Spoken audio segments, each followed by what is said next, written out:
वसमत तालुक्यातील रिक्त असलेल्या पोलीस पाटील पदांच्या भरती प्रक्रियेने आता वेग घेतलाय। या पार्श्वभूमीवर उपविभागीय अधिकारी विकास माने यांच्या उपस्थितीत आरक्षण सोडतीची प्रक्रिया नुकतीच पार पडली। या आरक्षण सोडतीबाबत आणि पुढील भरती प्रक्रियेबाबत विकास माने यांनी सविस्तर माहिती दिली आहे।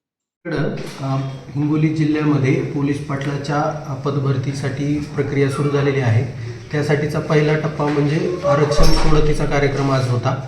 वसमत उपविभागामध्ये आपल्याकडे 113 पोलीस पाटलाची पदं रिक्त आहेत।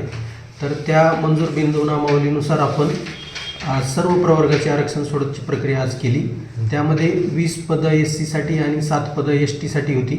तर ते 2011च्या जनगणनेनुसार लोकसंख्येच्या टक्केवारीच्या उतरत्या क्रमाने आपण ते SC STचं आरक्षण सोडलेलं आहे। आणि इतर सर्व प्रवर्ग जे आहेत म्हणजे स्पेशल बॅकवर्ड क्लास आहे, अदर बॅकवर्ड क्लास आहे, SC BC EWS VJ NTB NTC आणि NTD या सर्व पदांसाठीचे आरक्षण सोडत हे तलाठी आणि ग्रामसेवक यांच्याकडून आपण लोकसंख्येची माहिती मागितली होती।